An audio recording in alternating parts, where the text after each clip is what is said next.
Many years ago, I was asked a very interesting question. Somebody asked me a question, they raised their hand in a seminar and said, Tony, can you change people that don't want to change? Of course you can change people who don't want to change. All you need is the right kind of, if you have enough leverage where change becomes an absolute. Now for some people, leverage is not even the threat of their own life. Some people rather die than have you tell them what to do. And so that's not the leverage. The leverage for them might be something for their children. Leverage for them might be spiritual growth. All of us have a leverage point. If you find the leverage, not the leverage you make someone do it, the leverage that will make them make themselves do it.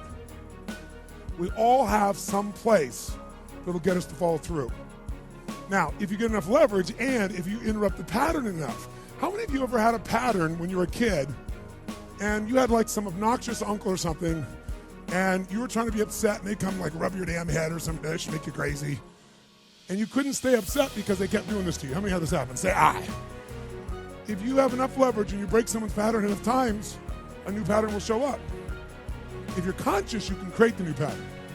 So the answer is yes. Now then the question would be, Tony, if all it takes is leverage, then why don't most people change? And I had a lot of answers for that, but that night, I'm a night person. That night, I'm wired up after a seminar. It's like 2 o'clock in the morning, it was December. And so I flip on the television in the back for some white noise, looking for CNN, and I come across the old Christmas classic, this Christmas Carol, right? A Dickens classic. And I see it in black and white, and I start watching the movie and I'm remembering it from being a kid. And as I'm watching this thing, I see this man named Scrooge who clearly doesn't want to change. In fact, he's certain he doesn't need to change because what's happened is his life went through a lot of pain. And when he got pain, he looked for the source of that pain, and he said it was being close to people. So we decided is people equals pain. Remember the red squares we talked about? So now he wants to avoid people, and he's mean to people. Now, he's also very wealthy financially. He makes up this belief that because I'm mean and tough with people, I'm rich. The truth is he's financially rich. If you watch the movie, you read the story, when everybody else is gone, who's still working? He is. He's hardworking, he's thrifty, he's smart, he's intelligent, but he thinks he's rich because he's mean. So he doesn't want to lose being rich. He doesn't want to lose not being hurt. So he has a belief. Be mean to people and everything works out, even though he's miserable. Can we have beliefs that make no sense and yet still believe them, yes or no? Sure, we just get wired. So I'm watching this guy. Now, the only way people change is if they associate either enough what?